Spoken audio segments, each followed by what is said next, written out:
ನಿಮ್ಮ ಹಳೆಯ ಚಿನ್ನದ ಒಡವೆನ ಅಧಿಕ ಬೆಲೆಗೆ ಮಾರಬೇಕೆ? ಆಟಿಕಾಗೆ ಕಾಲ್ ಮಾಡಿ 8880 Attica gold company. CM DK Shivakumar ನೇತೃತ್ವದ ನೂತನ ಸರ್ಕಾರದ ಮೊದಲ ಹಂತದ ಸಂಪುಟ ರಚನೆಯಾದ ಬೆನ್ನಲ್ಲೇ ಇದೀಗ ಸಚಿವ ಸಂಪುಟ ವಿಸ್ತರಣೆಗೆ ಕಸರತ್ತು ಜೋರಾಗ್ತಾ ಇದೆ. ಉಳಿದಿರುವ ಸುಮಾರು 20 ಖಾತೆಗಳಿಗಾಗಿ ಹೊಸಬರು, ಹಿರಿಯ ಶಾಸಕರು, ಮಾಜಿ ಸಚಿವರುಗಳಿಂದ ಪೈಪೋಟಿ ಲಾಬಿ ಕೂಡ ನಡೀತಾ ಇದೆ. ಸುಮಾರು 50ಕ್ಕೂ ಅಧಿಕ ಶಾಸಕರುಗಳು ಸಚಿವ ಸ್ಥಾನಕ್ಕಾಗಿ ಲಾಬಿ ನಡೆಸುತ್ತಿದ್ದಾರೆ. ದೆಹಲಿಯಲ್ಲಿ ಸಚಿವ ಸ್ಥಾನ ಆಕಾಂಕ್ಷಿಗಳಿಂದ ಲಾಬಿ ಕಸರತ್ತು ಜೋರಾಗಿದ್ರೆ, ಇತ್ತ ರಾಜ್ಯದ ವಿವಿಧ ಕ್ಷೇತ್ರಗಳಲ್ಲಿ ತಮ್ಮ ಶಾಸಕರ ಪರ ಬೆಂಬಲಿಗರು ಪ್ರತಿಭಟನೆಯ ಪಟ್ಟನ್ನ ಹಿಡಿದಿದ್ದಾರೆ. ಪಾವಗಡ ಶಾಸಕ ಎಚ್.ವಿ. ವೆಂಕಟೇಶ್ ಅವರಿಗೆ ತಕ್ಷಣವೇ ರಾಜ್ಯ ಸಚಿವ ಸಂಪುಟದಲ್ಲಿ ಮಂತ್ರಿ ಸ್ಥಾನ ನೀಡಬೇಕು ಅಂತ ಬೋವಿ ಸಮಾಜ ಒತ್ತಾಯಿಸಿದೆ. ಸಮಾಜದಲ್ಲಿ 3 ಶಾಸಕರಿದ್ರೂ ಕೂಡ ಶಿವರಾಜ್ ತಂಗಡಿಗೆ ಈಗಾಗಲೇ 3 ಬಾರಿ ಮಂತ್ರಿಯಾಗಿದ್ದಾರೆ. ಹೀಗಾಗಿ ಈ ಬಾರಿ ಹೊಸ ಮುಖಕ್ಕೆ ಅವಕಾಶ ಸಿಗಬೇಕಿದೆ. ಇಡೀ ಬೋವಿ ಸಮಾಜವನ್ನ ಒಗ್ಗೂಡಿಸುವ ಶಕ್ತಿ ಹೊಂದಿರುವ ವೆಂಕಟೇಶ್ ಅವರಿಗೆ ಪಕ್ಷದ ಹಿತದೃಷ್ಟಿಯಿಂದ ಹೈಕಮಾಂಡ್ ಮಂತ್ರಿಗಿರಿ ನೀಡಬೇಕು ಅಂತ ಒತ್ತಾಯಿಸಿದ್ದಾರೆ. ಕರ್ನಾಟಕ ರಾಜ್ಯದ ಪ್ರಮುಖ ನೀರಾವರಿ ಯೋಜನೆಗಳಾದ ಮೇಕೆದಾಟು, ಕೃಷ್ಣಾ ಮೇಲ್ದಂಡೆ, ಭದ್ರಾ ಮೇಲ್ದಂಡೆ, ಮಹದಾಯಿ ಯೋಜನೆಗಳಿಗೆ ಅನುದಾನ ನೀಡಬೇಕು ಅಂತೇಳಿ ಸಿಎಂ ಡಿಕೆ ಶಿವಕುಮಾರ್ ಅವರು ಕೇಂದ್ರ ಜಲಶಕ್ತಿ ಸಚಿವರಿಗೆ ಮನವಿ ಮಾಡಿದ್ದಾರೆ. ದೆಹಲಿಯಲ್ಲಿ ಮೋದಿ ಹಾಗೂ ಕೇಂದ್ರ ವಿತ್ತ ಸಚಿವೆ ನಿರ್ಮಲಾ ಸೀತಾರಾಮನ್ ಅವರನ್ನ ಭೇಟಿ ಮಾಡಿ ಮನವಿ ಸಲ್ಲಿಸಿದ್ದು, ಕೇಂದ್ರ ಜಲಶಕ್ತಿ ಸಚಿವ ಸಿಆರ್ ಪಾಟೀಲ್ ಅವರನ್ನು ಕೂಡ ಭೇಟಿಯಾಗಿ ನೀರಾವರಿ ಯೋಜನೆಗೆ ಜಾರಿಗೆ ತರುವಂತೆ ಸಹಕಾರ ಕೊಡಿ ಅಂತ ಕೋರಿದ್ದಾರೆ. ಬಿಡದಿ ಟೌನ್ಶಿಪ್ ಜಟಾಪಟಿ ಹಿನ್ನೆಲೆ ವಿರೋಧದ ನಡುವೆನೂ ರಾಜ್ಯ ಸರ್ಕಾರ ಅಂತಿಮ ಅಧಿಸೂಚನೆಯನ್ನ ಪ್ರಕಟಿಸಿದೆ. ಯೋಜನಾ ವ್ಯಾಪ್ತಿಯ 9 ಕಂದಾಯ ಗ್ರಾಮಗಳ ಪೈಕಿ ಪ್ರಾರಂಭಿಕವಾಗಿ 3 ಗ್ರಾಮಗಳ 518 ಎಕರೆ ಭೂಸ್ವಾಧೀನಕ್ಕೆ ಅಂತಿಮ ಅಧಿಸೂಚನೆ ಪ್ರಕಟ ಮಾಡಿದೆ. ಬಿಡದಿ ಹೋಬಳಿಯ ಕೆಂಪಯ್ಯನಪಾಳ್ಯ, ಮಂಡಲಹಳ್ಳಿ ಹಾಗೂ ವಡೇರಹಳ್ಳಿ ಗ್ರಾಮದ ಸುಮಾರು 754 ರೈತರ ಜಮೀನುಗಳ ಭೂಸ್ವಾಧೀನಕ್ಕೆ ಸರ್ಕಾರ ಅಧಿಸೂಚನೆ ಹೊರಡಿಸಿದೆ. ರೈತರು ಸೂಕ್ತ ದಾಖಲೆ ಸಲ್ಲಿಸಿ ಪರಿಹಾರ ಪಡೆದುಕೊಳ್ಳುವಂತೆ ನಗರಾಭಿವೃದ್ಧಿ ಇಲಾಖೆ ಸೂಚನೆ ಕೊಟ್ಟಿದೆ.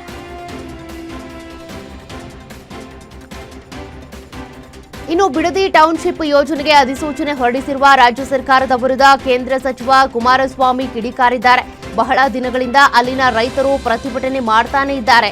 ಅಲ್ಲಿ ಯಶಸ್ವಿಯಾಗಿ ಕೃಷಿ, ತೋಟಗಾರಿಕೆ ಕೆಲಸ ನಡೀತಾ ಇದೆ. ಆ ಭಾಗದ ರೈತರಿಂದ ಹಾಲು ಉತ್ಪಾದನೆ ಹೆಚ್ಚಾಗಿದೆ. ರೈತರನ್ನ ಒಕ್ಕಲೆಬ್ಬಿಸುವಂತ ಕೆಲಸವನ್ನ ಸರ್ಕಾರ ಮಾಡ್ತಿದೆ. ಅಷ್ಟೇ ಅಲ್ಲ, ಭೂಮಿಗಾಗಿ ಹೋರಾಟ ಮಾಡುವ ಅಮಾಯಕ ರೈತರ ಮೇಲೆ ಪೊಲೀಸರ ಮೂಲಕ ಎಫ್ಐಆರ್ ಹಾಕಿಸುತ್ತಿದ್ದಾರೆ ಅಂತ ಆಕ್ರೋಶ ಹೊರಹಾಕಿದ್ದಾರೆ.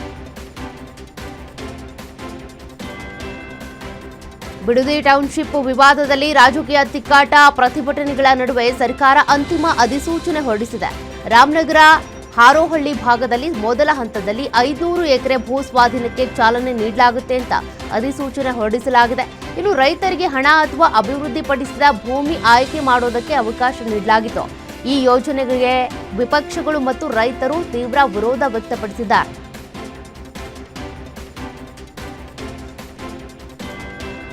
ಧರ್ಮಸ್ಥಳದ ಅಸಹಜ ಸಾವುಗಳ ಕೇಸ್ ಇಡೀ ರಾಜ್ಯದಲ್ಲಿ ತೀವ್ರ ಸಂಚಲನವನ್ನೇ ಸೃಷ್ಟಿ ಮಾಡಿತ್ತು. ಇದೀಗ ಪ್ರಕರಣಕ್ಕೆ ಹೊಸ ತಿರುವು ಸಿಕ್ಕಿದೆ. ಪ್ರಮುಖ ಆರೋಪಿಯಾಗಿರುವಂತಹ ಚಿನ್ನಯ್ಯ ಹೈಕೋರ್ಟ್ಗೆ ರಿಟ್ ಅರ್ಜಿಯನ್ನು ಸಲ್ಲಿಸಿದ್ದು, ಸ್ಫೋಟಕ ವಿಚಾರಗಳನ್ನು ಉಲ್ಲೇಖಿಸಿದ್ದಾನೆ. ಕ್ಷೇತ್ರಕ್ಕೆ ಮಸಿ ಬಳಿಯೋದಕ್ಕೆ ಬರೋಬ್ಬರಿ 200 ಕೋಟಿ ರೂಪಾಯಿಗಳ ಬಜೆಟ್ ಇಟ್ಕೊಂಡು ತನ್ನನ್ನ ಬಳಸಿಕೊಂಡು ಧರ್ಮಸ್ಥಳದ ವಿರುದ್ಧ ಷಡ್ಯಂತ್ರ ರೂಪಿಸಲಾಗಿದೆ ಅಂತ ಚಿನ್ನಯ್ಯ ಹೈಕೋರ್ಟ್ಗೆ ರಿಟ್ ಅರ್ಜಿ ಸಲ್ಲಿಸಿದ್ದಾರೆ.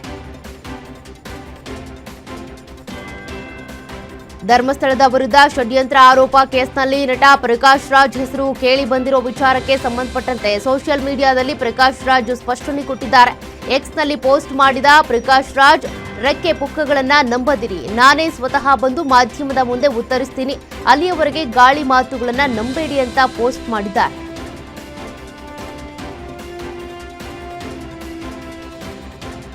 ಧರ್ಮಸ್ಥಳ ಬುರುಡೆ ಕೇಸ್ ಸಂಚು ಬಗೆದಷ್ಟು ಬಯಲಾಗ್ತಾ ಇದೆ. ಈ ಬಗ್ಗೆ ಚಿತ್ರದುರ್ಗದಲ್ಲಿ ಮಹಿಳಾ ಹೋರಾಟಗಾರ್ತಿ ರಮಾ ಪ್ರತಿಕ್ರಿಯೆ ಕೊಟ್ಟಿದ್ದಾರೆ. ನಾನು ಮಹಿಳಾ ಪರ ಹೋರಾಟಗಾರ್ತಿಯಾಗಿ ಸೌಜನ್ಯ ಕೇಸ್ನಲ್ಲಿ ನ್ಯಾಯ ಸಿಗ್ಲಿ ಅಂತ ಕೈ ಜೋಡಿಸಿದ್ದೆ. ಆದ್ರೆ ನನ್ನ ಮೇಲೆ ಆರೋಪ ಮಾಡಿದ ಚಿನ್ನಯ್ಯ ಯಾರೂ ಗೊತ್ತಿಲ್ಲ. ಎಸ್ಐಟಿ ರಚನೆ ಆದ್ಮೇಲೆ ಚಿನ್ನಯ್ಯ ಬಂದಿದ್ರು. ಅವ್ರ ಹೆಂಡತಿ ಅಕೌಂಟ್ಗೆ ಹಣ ಹಾಕೋದಾಗಿ ಹೋರಾಟಗಾರರ ಹೆಸರನ್ನ ಹೇಳಿ ಶಕ್ತಿ ಹದಗೆಡಿಸೋದಕ್ಕೆ ಅಂತೇಳಿ ಹುನ್ನಾರ ನಡೆದಿದೆ. ಇನ್ನು ನ್ಯಾಯ ಸಿಗೋವರೆಗೂ ಕೂಡ ನಾವು ಹೋರಾಟ ಮಾಡ್ತೀವಿ ಅಂತೇಳಿ ಹೇಳಿದ್ರು. ಧರ್ಮಸ್ಥಳದ ಅಸಹಜ ಸಾವುಗಳ ಕೇಸ್ ಇಡೀ ರಾಜ್ಯದಲ್ಲಿ ತೀವ್ರ ಸಂಚಲನವನ್ನೇ ಸೃಷ್ಟಿಸಿತ್ತು. ಇದೀಗ ಪ್ರಕರಣಕ್ಕೆ ಹೊಸ ತಿರುವು ಸಿಕ್ಕಿದೆ. ನಟ ಪ್ರಕಾಶ್ ರಾಜ್, ಚಿತ್ರದುರ್ಗದ ಸಾಮಾಜಿಕ ಹೋರಾಟಗಾರ್ತಿ ರಮಾ ನಾಗರಾಜ್ ಇವರ ಹೆಸರನ್ನ ಹೈಕೋರ್ಟ್ಗೆ ಸಲ್ಲಿಸಲಾದ ರಿಟ್ ಅರ್ಜಿಯಲ್ಲಿ ಚಿನ್ನಯ್ಯ ಉಲ್ಲೇಖ ಮಾಡಿರೋದು ದೊಡ್ಡ ಮಟ್ಟದಲ್ಲಿ ಸದ್ದು ಮಾಡಿದೆ. ಇದಕ್ಕೆ ಟ್ವೀಟ್ ಮಾಡಿ ಪ್ರತಿಕ್ರಿಯಿಸಿರುವ ಪ್ರಕಾಶ್ ರಾಜ್, ನಾನು ದೂರದಲ್ಲಿದ್ದೇನೆ, ಇನ್ನೆರಡು ದಿನಗಳಲ್ಲಿ ನಾನೇ ಸ್ವತಃ ಬಂದು ಮಾಧ್ಯಮಗಳ ಎದುರು ಮಾತನಾಡ್ತೀನಿ, ಗಾಳಿ ಮಾತು ನಂಬೇಡಿ ಅಂತ ಹೇಳಿದ್ದಾರೆ. ಮಗಳನ್ನ ಕೊಂದ ಪ್ರಳಯಾಂತಕಿ ಪ್ರಿಯಾಂಕಾಳ ಹೈಡ್ರಾಮಾ ಮುಗಿತಾನೇ ಇಲ್ಲ. ಆದ್ರೂ ಪೊಲೀಸರು ತಮ್ಮ ಸ್ಟೈಲ್ನಲ್ಲೇ ಎನ್ಕ್ವೈರಿ ಮಾಡ್ತಿದ್ದಾರೆ. ಇನ್ನು ಈ ಕೇಸ್ನಲ್ಲಿ ಕರ್ತವ್ಯ ಲೋಪ ಆರೋಪದ ಮೇಲೆ 3 ಪೊಲೀಸರ ತಲೆದಂಡ ಆಗಿದೆ. ಕಾಡುಗೋಡಿ ಠಾಣೆಯ ಅಂದಿನ inspector Rangaswamy, PSI Ningaraju, constable Alesh ನಾಯ್ಕರನ್ನ ಸಸ್ಪೆಂಡ್ ಮಾಡಿ ಪೊಲೀಸ್ ಆಯುಕ್ತರು ಆದೇಶ ಹೊರಡಿಸಿದ್ದಾರೆ. ಸದ್ಯ ಎಸಿಪಿ ಅನುಷಾ ನೇತೃತ್ವದಲ್ಲಿ ತನಿಖೆಗೆ ಸೂಚಿಸಲಾಗಿದೆ.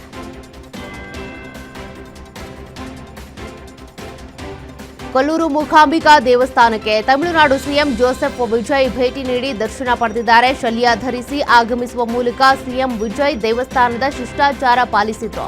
ಪ್ರಧಾನ ಅರ್ಚಕ ರಾಮಚಂದ್ರ ಅಡಿಗ ಅವರ ನೇತೃತ್ವದಲ್ಲಿ ಸಂಕಲ್ಪ ಪೂಜೆ ನೆರವೇರಿಸಲಾಯಿತು.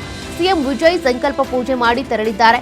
ಇನ್ನೊಂದು ವಿಶೇಷ ಅಂದ್ರೆ ಶಕ್ತಿ ದೇವಿ ಮೂಕಾಂಬಿಕೆಗೆ ವಿಜಯ್ ಅವರು 1 ಕೆಜಿ 600 ಗ್ರಾಂ ಬೆಳ್ಳಿ ಖಡ್ಗವನ್ನ ಸಮರ್ಪಿಸಿದರು.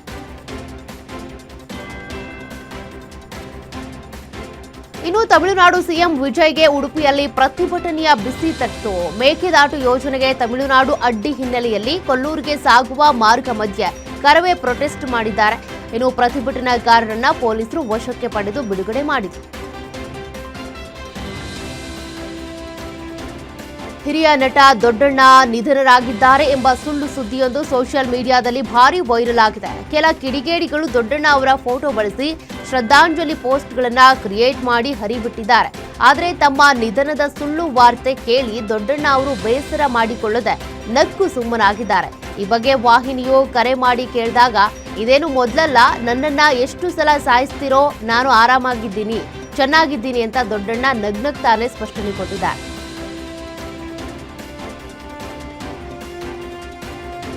ರಾಜ್ಯದ ವಿವಿಧೆಡೆ ಎಸ್ಎಲ್ವಿ ಮಹಿಳಾ ಮಾರ್ಟ್ ಕಂಪನಿ ವಿರುದ್ಧ ವಂಚನೆ ಆರೋಪ ಕೇಳಿಬಂದಿದೆ. ಇತ್ತ ರಾಯಚೂರಿನಲ್ಲೂ ಕೂಡ ಎಸ್ಎಲ್ವಿ ಕಂಪನಿ ಕ್ಲೋಸ್ ಆಗಿದ್ರೆ ಯಾರ ಸಂಪರ್ಕಕ್ಕೂ ಸಿಗದೆ ಮುಖ್ಯಸ್ಥರು ಎಸ್ಕೇಪ್ ಆಗಿದ್ದಾರೆ.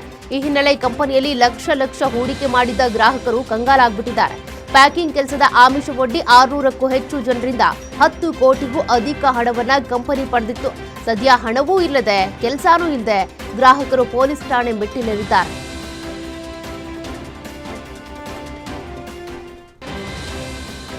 ತನ್ನ 2 ಮಕ್ಕಳನ್ನ ನೇಣು ಹಾಕಿ ತಾಯಿಯೂ ಆತ್ಮಹತ್ಯೆಗೆ ಯತ್ನಿಸಿರುವಂತಹ ಘಟನೆ ಮೈಸೂರು ಜಿಲ್ಲೆಯ ಹೊಸೂರು ಸಾಲಿಗ್ರಾಮ ತಾಲೂಕಿನ ಜವರೇಗೌಡರ ಕೊಪ್ಪಲಿನಲ್ಲಿ ನಡೆದಿದೆ.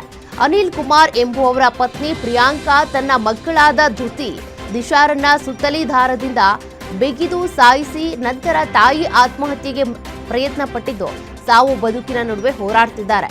ಆತ್ಮಹತ್ಯೆಗೆ ನಿಖರ ಕಾರಣ ಇನ್ನೂ ತಿಳಿದುಬಂದಿಲ್ಲ.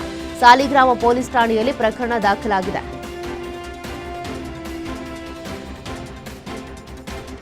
ಸೇವೆಯಿಂದ ಅಮಾನತುಗೊಂಡಿದ್ದ ಧಾರವಾಡ ಕೇಂದ್ರ ಕಾರಾಗೃಹದ ಜೈಲರ್ ಸಿದ್ದರಾಮಪ್ಪ ಒಡ್ಡರ್ ನೇಣು ಬಿಗಿದುಕೊಂಡು ಆತ್ಮಹತ್ಯೆ ಮಾಡಿಕೊಂಡಿದ್ದಾರೆ. ಧಾರವಾಡ ಹೊಸ ಬಸ್ ನಿಲ್ದಾಣದ ಬಳಿ ಇರುವಂತಹ ಕಾರಾಗೃಹದ ವಸತಿ ಗೃಹದಲ್ಲಿ ಸಿದ್ದರಾಮಪ್ಪ ಅವರು ಆತ್ಮಹತ್ಯೆಗೆ ಶರಣಾಗಿದ್ದಾರೆ.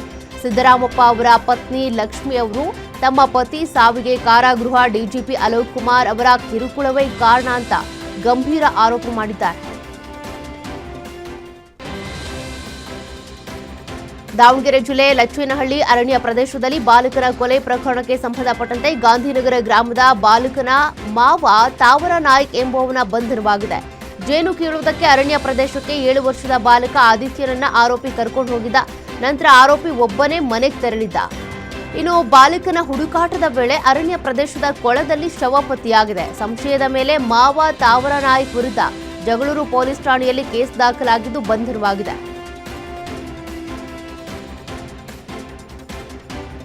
ರೈಲು ಹರಿದು ಅಪರಿಚಿತ ವ್ಯಕ್ತಿಯ ದೇಹ ತುಂಡಾದಂತ ಘಟನೆ ರಾಯಚೂರು ಜಿಲ್ಲೆ ಮಠಮಾರಿ ಗ್ರಾಮದ ಬಳಿ ನಡೆದಿದೆ. ಮಠಮಾರಿ ರೈಲು ನಿಲ್ದಾಣದ ಹತ್ತಿರ ಡೌನ್ ಲೈನ್ ರೈಲು ಹಳಿ ಮೇಲೆ 40 ವರ್ಷದ ಅಪರಿಚಿತ ವ್ಯಕ್ತಿ ಸಾವನ್ನಪ್ಪಿದ್ದಾನೆ. ಸ್ಥಳಕ್ಕೆ ರಾಯಚೂರು ರೈಲ್ವೆ ಪೊಲೀಸರು ಭೇಟಿ ನೀಡಿ ಪರಿಶೀಲನೆ ನಡೆಸಿದ್ದಾರೆ.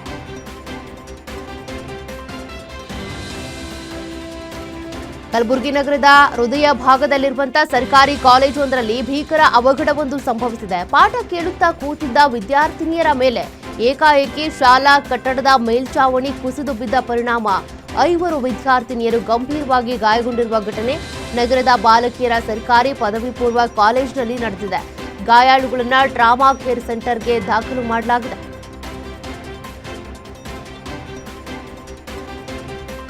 ಓವರ್ಟೇಕ್ ವಿಚಾರಕ್ಕೆ ಕೆಎಸ್ಆರ್ಟಿಸಿ ಚಾಲಕನ ಮೇಲೆ ಕಾರ್ನಲ್ಲಿ ಇದ್ದವರು ಹಲ್ಲೆ ನಡೆಸಿದಂತಹ ಘಟನೆ ನೆಲಮಂಗಲದ ಜಾಸ್ ಟೋಲ್ ಬಳಿ ನಡೆದಿದೆ. ಗಲಾಟೆ ದೃಶ್ಯ ಸ್ಥಳೀಯರ ಮೊಬೈಲ್ನಲ್ಲಿ ಸೆರೆಯಾಗಿದ್ದು, ಸಿಂಧನೂರಿನಿಂದ ಬೆಂಗಳೂರಿಗೆ ಬರ್ತಿದ್ದಂತ ಕೆಎಸ್ಆರ್ಟಿಸಿ ಬಸ್ಗೆ ಕಾರು ಅಡ್ಡಲಾಗಿ ಬಂದಿದೆ. ಇದೇ ವಿಚಾರಕ್ಕೆ ವಾಗ್ವಾದ ಶುರುವಾಗಿದ್ದು, ಕಾರ್ನಲ್ಲಿ ಇದ್ದಂತ 4 ಜನ ಕುಟುಂಬಸ್ಥರು ಕೆಎಸ್ಆರ್ಟಿಸಿ ಬಸ್ ಚಾಲಕನ ಮೇಲೆ ಹಲ್ಲೆ ನಡೆಸಿದ್ದಾರೆ. ಸದ್ಯ ಚಾಲಕ ಸಿದ್ದಲಿಂಗಯ್ಯಗೆ ಸರ್ಕಾರಿ ಆಸ್ಪತ್ರೆಯಲ್ಲಿ ಚಿಕಿತ್ಸೆ ನೀಡಲಾಗುತ್ತಿದ್ದು, ನೆಲಮಂಗಲ ಗ್ರಾಮಾಂತರ ಪೊಲೀಸ್ ಠಾಣೆಯಲ್ಲಿ ಪ್ರಕರಣ ದಾಖಲಾಗಿದೆ.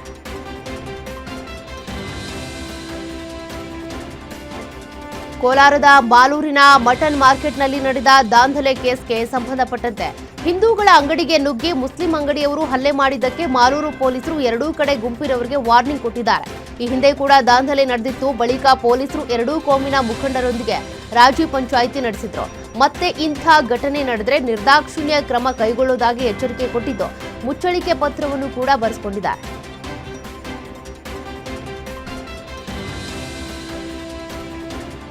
ಮಂಡ್ಯ ಜಿಲ್ಲೆಯ ಕೆಆರ್ಪೇಟೆಯ ಕೆಪಿಎಸ್ ಶಾಲೆಯಲ್ಲಿ ಮಕ್ಕಳ ಪೋಷಕರಿಂದ ಶೌಚಾಲಯ ಸ್ವಚ್ಛತೆ ಹೆಸರಲ್ಲಿ ಹಣ ಸಂಗ್ರಹಣೆ ಹಿನ್ನೆಲೆ ಹಲವು ಸಂಘಟನೆಗಳು ರೊಚ್ಚಿಗೆದ್ದಿವೆ. ಇವತ್ತು ಕೆಆರ್ಪೇಟೆ ಪಟ್ಟಣದಲ್ಲಿ ಭಿಕ್ಷಾಟನೆ ಮೂಲಕ ಹಣ ಸಂಗ್ರಹಣೆ ಅಭಿಯಾನದ ನೂತನ ಪ್ರತಿಭಟನೆ ನಡೆಯಲಿದೆ. ಇನ್ನು ಸರ್ಕಾರಿ ಶಾಲೆಯಲ್ಲಿ ಹಣ ಸಂಗ್ರಹಣೆ ಮಾಡ್ತಿರೋದಕ್ಕೆ ಸಂಘಟನೆಗಳು ವಿರೋಧ ವ್ಯಕ್ತಪಡಿಸಿವೆ. ಈ ಮೂಲಕ ಸರ್ಕಾರದ ಗಮನ ಸೆಳೆಯುವುದಕ್ಕೆ ಭಿಕ್ಷಾಟನೆ ಅಭಿಯಾನವೂ ಶುರುವಾಗಲಿದೆ.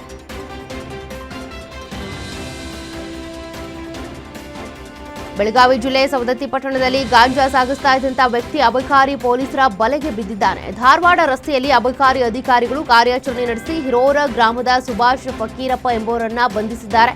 ಇನ್ನು ಸುಭಾಷ್ ಬಳಿ 1 ಕೆಜಿಗೂ ಅಧಿಕ ಗಾಂಜಾ ಇದ್ದು ಪತ್ತೆ ಹಚ್ಚಿದ್ದು ಪಡೆಯಲಾಗಿದೆ. ಇನ್ನು ಆರೋಪಿ ವಿರುದ್ಧ ಸವದತ್ತಿ ಪೊಲೀಸ್ ಠಾಣೆಯಲ್ಲಿ ಕೇಸ್ ದಾಖಲಾಗಿದೆ.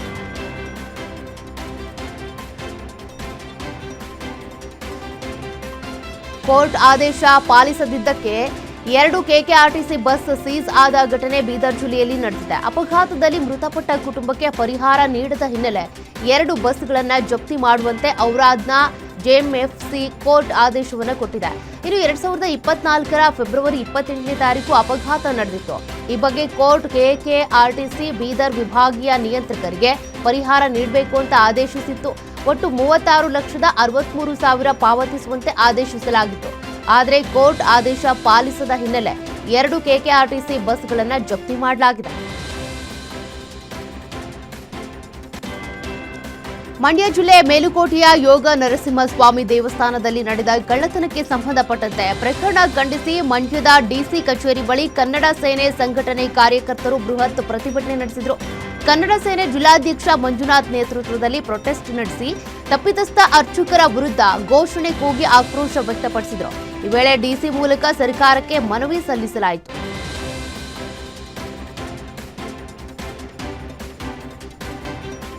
ಮಳೆಗಾಲದ ಆರಂಭದಲ್ಲೇ ಚಿಕ್ಕಮಗಳೂರಿನ ಚಾರ್ಮಾಡಿ ಘಾಟ್ನಲ್ಲಿ ಬಂಡೆ ಕುಸಿದಿದೆ. ಬಿದ್ರುತಳ ಆಲೇಖಾನ್ ನಡುವಿನ ಘಾಟ್ ರಸ್ತೆ ಬದಿ ಸಣ್ಣ ಪ್ರಮಾಣದ ಬಂಡೆಯೊಂದು ಕುಸಿದಿದ್ದು, ಅದೃಷ್ಟವಶಾತ್ ಯಾವುದೇ ಅನಾಹುತ ಸಂಭವಿಸಿಲ್ಲ. ಮಲೆನಾಡು ಭಾಗದಲ್ಲಿ ನಿರಂತರ ಮಳೆಯಾಗ್ತಾ ಇದ್ದು ತೇವಾಂಶ ಹೆಚ್ಚಿದ ಹಿನ್ನೆಲೆ ಬಂಡೆ ಕುಸಿದಿದೆ. ಸದ್ಯ ಬಂಡೆ ಕುಸಿತದಿಂದ ವಾಹನ ಸಂಚಾರಕ್ಕೆ ಅಡಚಣೆ ಆಗಿಲ್ಲ. ವಾಹನ ಸವಾರರು ಎಚ್ಚರಿಕೆಯಿಂದ ಸಂಚರಿಸುವಂತೆ ಅಧಿಕಾರಿಗಳು ಸೂಚಿಸಿದ್ದಾರೆ.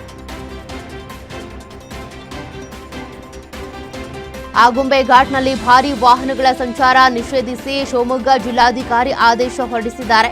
ರಾಷ್ಟ್ರೀಯ ಹೆದ್ದಾರಿ 169ರಲ್ಲಿ ಜೂನ್ 15ರಿಂದ ಮಳೆಗಾಲ ಮುಗಿಯುವವರೆಗೂ ಭಾರೀ ವಾಹನಗಳ ಸಂಚಾರ ನಿಷೇಧಿಸಲಾಗಿದೆ.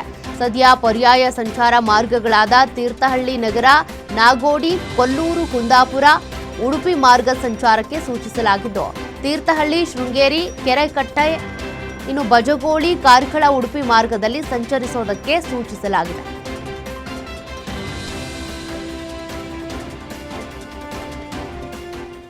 ಹಾಸನದ ಹಲವೆಡೆ ಸಂಜೆ ಮಳೆ ಸುರಿದಿದೆ. ವಿಧಾನಸೌಧ ಮಹಾನಗರ ಬೆಂಗಳೂರಿನಲ್ಲೂ ಕೂಡ ಮಳೆ ಸುರಿದಿದ್ದು ವಿಧಾನಸೌಧ, ಮೆಜೆಸ್ಟಿಕ್, ಕೆಆರ್ ವೃತ್ತ, ಕೆಆರ್ ಮಾರುಕಟ್ಟೆ, corporation, Shantinagar, Shivajinagar, Koramangala, Richmond town, Adugodi, Rajajinagar ಸೇರಿದಂತೆ ಮಲ್ಲೇಶ್ವರಂ, ಬಸವೇಶ್ವರ ನಗರ, ಯಶವಂತಪುರ ಸೇರಿದಂತೆ ಹಲವು ಪ್ರದೇಶಗಳಲ್ಲಿ ಮಳೆಯ ಅಬ್ಬರ ಹೆಚ್ಚಾಗಿತ್ತು.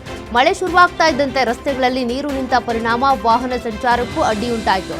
ಮುಖ್ಯವಾಗಿ ದ್ವಿಚಕ್ರ ವಾಹನ ಸವಾರರು ಮಳೆ ನೀರಿನಲ್ಲಿ ಪರದಾಡುತ್ತಿರುವಂತಹ ದೃಶ್ಯಗಳು ಕಂಡುಬಂದಿವೆ. ನೈಋತ್ಯ ಮುಂಗಾರು ಕರ್ನಾಟಕದಾದ್ಯಂತ ಚುರುಕುಗೊಂಡಿದ್ದು ಮುಂದಿನ 7 ದಿನಗಳ ಕಾಲ ರಾಜ್ಯದ ಪ್ರಮುಖ ಜಿಲ್ಲೆಗಳಲ್ಲಿ ಗುಡುಗು, ಸಿಡಿಲು ಹಾಗೂ ಜೋರಾದ ಗಾಳಿ ಸಹಿತ ಭಾರೀ ಮಳೆಯಾಗಲಿದೆ ಅಂತ ಭಾರತೀಯ ಹವಾಮಾನ ಇಲಾಖೆ ಎಚ್ಚರಿಕೆ ಕೊಟ್ಟಿದೆ. ಈ ಹಿನ್ನೆಲೆ ಹವಾಮಾನ ಇಲಾಖೆಯು ರಾಜ್ಯದ ಹಲವು ಭಾಗಗಳಿಗೆ ಮಹತ್ವದ ಮುನ್ನೆಚ್ಚರಿಕೆಗಳನ್ನು ರವಾನಿಸಿದೆ. ರಾಜ್ಯದ ಕರಾವಳಿ ಜಿಲ್ಲೆಗಳಾದ ದಕ್ಷಿಣ ಕನ್ನಡ, ಉಡುಪಿ ಮತ್ತು ಉತ್ತರ ಕನ್ನಡ ಜಿಲ್ಲೆಗಳಲ್ಲಿ ಮುಂಗಾರು ಮಳೆ ತೀವ್ರ ಸ್ವರೂಪ ಪಡ್ಕೊಳ್ಳಲಿದೆ. ಕರಾವಳಿ ತೀರದ ಜನರಿಗೆ ಹಾಗೂ ಮೀನುಗಾರರಿಗೆ ಸಮುದ್ರಕ್ಕೆ ಇಳಿಬಾರದು ಅಂತ ಮುನ್ನೆಚ್ಚರಿಕೆ ಕೊಡಲಾಗಿದೆ.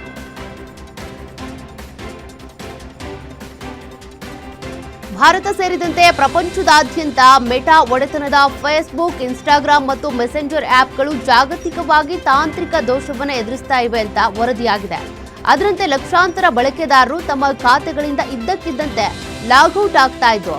ಲಾಗಿನ್ ಮಾಡೋದಕ್ಕೆ, ಹೊಸ ಪೋಸ್ಟ್ಗಳನ್ನು ಹಾಕೋದಕ್ಕೆ ಸಾಧ್ಯವಾಗದೆ ತೊಂದರೆ ಅನುಭವಿಸ್ತಾ ಇದ್ದಾರೆ.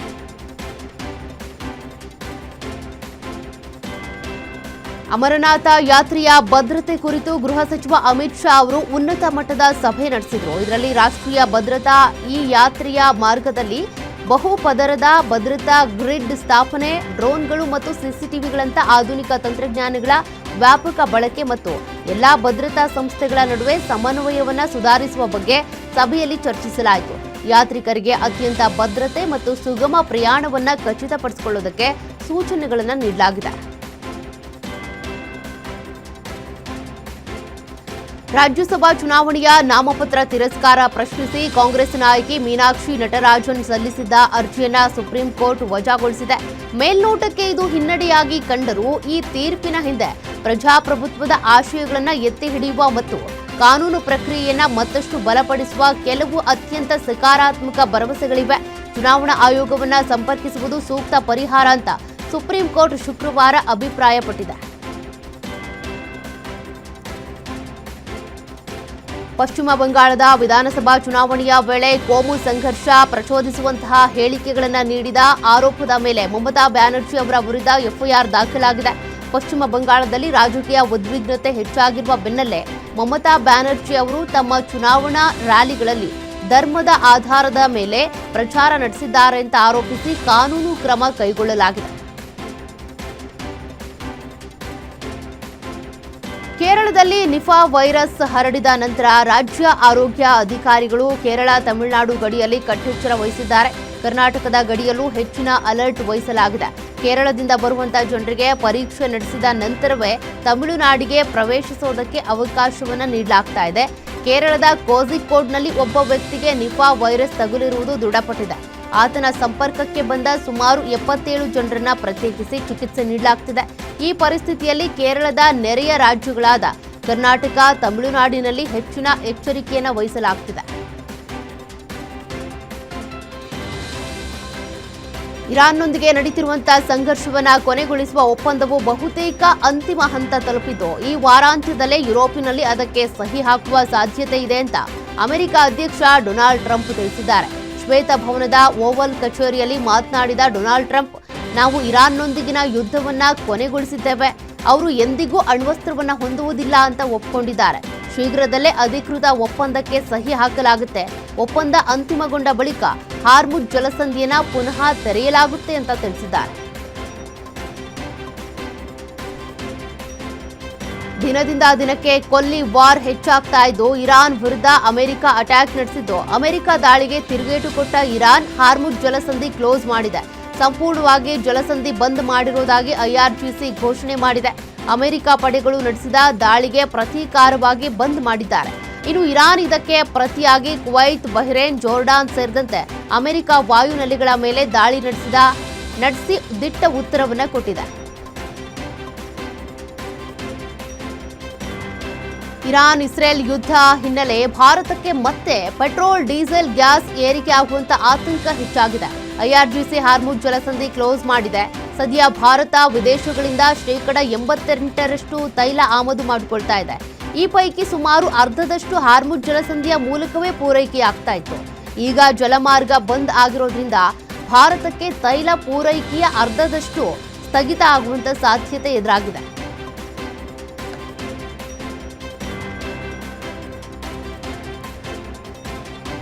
ಅಮೆರಿಕ ಅಧ್ಯಕ್ಷ ಡೊನಾಲ್ಡ್ ಟ್ರಂಪ್ ಅವರು ಹಾರ್ಮುಜ್ ಜಲಸಂಧಿಯಿಂದ ಹೊರಟಿದ್ದ ಭಾರತೀಯ ಹಡಗುಗಳನ್ನು ಗುರಿಯಾಗಿಸಿಕೊಂಡು ಇರಾನ್ ಡ್ರೋನ್ಗಳು ದಾಳಿ ನಡೆಸಿವೆ ಅಂತ ಆರೋಪಿಸಿದ್ದಾರೆ.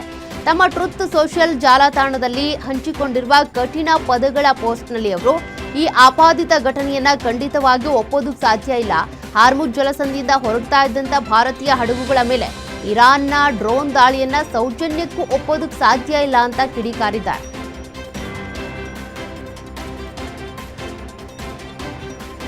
ಮಹಿಳಾ ಟಿ20 ವಿಶ್ವಕಪ್ನ ರೋಚಕ ಚುಟುಕು ಕದನಕ್ಕೆ ಮೈದಾನವೀಗ ಸಿದ್ಧವಾಗಿದೆ. ಇವತ್ತಿನಿಂದ ಇಂಗ್ಲೆಂಡ್ನಲ್ಲಿ ಆರಂಭವಾಗ್ತಿರುವ ಟಿ20 ವಿಶ್ವಕಪ್ ಟೂರ್ನಿಯಲ್ಲಿ 12 ತಂಡಗಳು ಪ್ರಶಸ್ತಿಗಾಗಿ ಸೆಣಸಾಡಲಿವೆ. ಆತಿಥೇಯ ಇಂಗ್ಲೆಂಡ್ ಸೇರಿದಂತೆ Bharat, Australia, Bangladesh, Ireland, Netherland, New Zealand, Pakistan, Scotland, ದಕ್ಷಿಣ ಆಫ್ರಿಕಾ, ಶ್ರೀಲಂಕಾ ಮತ್ತು ವೆಸ್ಟ್ ಇಂಡೀಸ್ ತಂಡಗಳು ಈ ಚುಟುಕು ಕ್ರಿಕೆಟ್ ಪಂದ್ಯಾವಳಿಯಲ್ಲಿ ಪಾಲ್ಗೊಳ್ಳುತ್ತಿವೆ. ಕಿಂಗ್ ಕೊಹ್ಲಿಯ ಹೊಸದಾದ ಹೇರ್ ಸ್ಟೈಲ್ ಸಾಮಾಜಿಕ ಜಾಲತಾಣಗಳಲ್ಲಿ ಸಖತ್ ವೈರಲ್ ಆಗ್ತಾ ಇದೆ. ಹೊಸ ಪ್ಯಾಸ್ಟಲ್ ಹೇರ್ ಕಲರ್ ಪ್ರಯೋಗಿಸಿದ್ದಾರೆ. ಆರ್ಸಿಬಿ ಐಪಿಎಲ್ ಚಾಂಪಿಯನ್ ಆದ 1 ವಾರದ ನಂತರ ಕೊಹ್ಲಿ ಈ ರೀತಿಯ ಕೇಶ ವಿನ್ಯಾಸ ಮಾಡಿಸಿಕೊಂಡಿದ್ದು ಲುಕ್ ಆಕರ್ಷಕವಾಗಿದೆ. ಕೊಹ್ಲಿ ಅವರ ಹೊಸ ಲುಕ್ ಅನ್ನ ಸೆಲೆಬ್ರಿಟಿ ಕೇಶ ವಿನ್ಯಾಸಕ ರಶೀದ್ ಸಲ್ಮಾನಿ ತಮ್ಮ ಇನ್ಸ್ಟಾಗ್ರಾಂ ಖಾತೆಯಲ್ಲಿ ಹಂಚಿಕೊಂಡಿದ್ದಾರೆ. ಕ್ರಿಕೆಟಿಗ ಯಜುವೇಂದ್ರ ಚಹಲ್ ಮತ್ತು ಧನುಶ್ರೀ ವರ್ಮಾ ಅವರು ಮತ್ತೊಮ್ಮೆ ಸುದ್ದಿಯಲ್ಲಿದ್ದು ಖಾಸಗಿ ಕಾರ್ಯಕ್ರಮದಲ್ಲಿ ಒಟ್ಟಿಗೆ ಕಾಣಿಸಿಕೊಂಡ ವಿಡಿಯೋ ವ್ಯಾಪಕವಾಗಿ ವೈರಲ್ ಆಗ್ತಾ ಇದೆ. ಯಜುವೇಂದ್ರ ಚಹಲ್ ಮತ್ತು ಧನುಶ್ರೀ ವರ್ಮಾ ಮಾಜಿ ದಂಪತಿ ಒಟ್ಟಿಗೆ ಕಾಣಿಸಿಕೊಂಡಿದ್ದಾರೆ. ವಿಡಿಯೋ ಸಾಮಾಜಿಕ ಜಾಲತಾಣಗಳಲ್ಲಿ ವೈರಲ್ ಆಗಿತ್ತು. ಇಬ್ಬರು ವಿಚ್ಛೇದನದ ಬಳಿಕ ಮತ್ತೆ ಒಂದಾಗಿದ್ದಾರಾ ಎಂಬ ಪ್ರಶ್ನೆ ಅನುಮಾನ ಅಭಿಮಾನಿಗಳಲ್ಲಿ ಕಾಡ್ತಾ ಇದೆ. ಗ್ಯಾಂಗ್ಸ್ಟರ್ ಡ್ರಾಮಾ ಸಿನಿಮಾ ಓಜಿ ಮೂಲಕ ಪವರ್ ಸ್ಟಾರ್ ಪವನ್ ಕಲ್ಯಾಣ್ ಅವರನ್ನ ಅತ್ಯಂತ ಸ್ಟೈಲಿಶ್ ಆಗಿ ಬೆಳ್ಳಿ ಪರದೆ ಮೇಲೆ ತೋರಿಸಿ ಅಭಿಮಾನಿಗಳಿಗೆ ಭರ್ಜರಿ ರಸದೌತಣ ನೀಡಿದ ನಿರ್ದೇಶಕ ಸುಜಿತ್ ಬಾಕ್ಸ್ ಆಫೀಸ್ನಲ್ಲಿ ಅಬ್ಬರಿಸಿದ್ದ ಈ ಸಿನಿಮಾ ಸ್ವತಃ ಪವನ್ ಕಲ್ಯಾಣ್ ಅವರಿಗೂ ಭಾರಿ ಖುಷಿ ಕೊಟ್ಟಿತ್ತು. ಒಂದು ವೇಳೆ ಒಳ್ಳೆಯ ಲೈನ್ ಸಿಕ್ಕರೆ ಸೀಕ್ವೆಲ್ ಮಾಡೋದಕ್ಕೆ ಸಿದ್ಧ ಎಂದು ಪವನ್ ಆಗ್ಲೇ ಆಸಕ್ತಿ ತೋರಿದ್ರು. ಅಂದಿನಿಂದಲೂ ಫ್ಯಾನ್ಸ್ ಓಜಿ 2 ಅಪ್ಡೇಟ್ಗಾಗಿ ಕಾದು ಕೂತಿದ್ದಾರೆ. ಕನ್ನಡಿಗರ ಮನಗೆದ್ದಿದ್ದಂತ ನಟಿ ಹೆಬಾ ಪಟೇಲ್ ಈಗ ಸಾಮಾಜಿಕ ಜಾಲತಾಣಗಳಲ್ಲಿ ಸಖತ್ ಸೌಂಡ್ ಮಾಡ್ತಿದ್ದಾರೆ. ಅದಕ್ಕೆ ಕಾರಣ ಅವರ ಹೊಸ ಸಾಹಸ. ಹೌದು, ನಟಿ ಹೆಬಾ ಪಟೇಲ್ ಇತ್ತೀಚೆಗೆ ತಮ್ಮ ಹೊಕ್ಕುಳಿಗೆ ಬೆಳ್ಳಿ ರಿಂಗ್ ಚುಚ್ಚಿಸಿಕೊಂಡಿದ್ದಾರೆ. ಸಾಮಾನ್ಯವಾಗಿ ಹೊಕ್ಕುಳಿಗೆ ರಿಂಗ್ ಚುಚ್ಚಿಸಿಕೊಳ್ಳುವಾಗ ವಿಪರೀತ ನೋವಾಗುತ್ತೆ. ಆದರೆ ಹೆಬಾ ಪಟೇಲ್ ಈ ಪ್ರಕ್ರಿಯೆಯುದ್ದಕ್ಕೂ ತೋರಿದ ಧೈರ್ಯ ಮತ್ತು ಅವರ ಮುಖದ ಭಾವನೆಗಳು ಈಗ ಎಲ್ಲರ ಗಮನ ಸೆಳೆಯುತ್ತಿವೆ.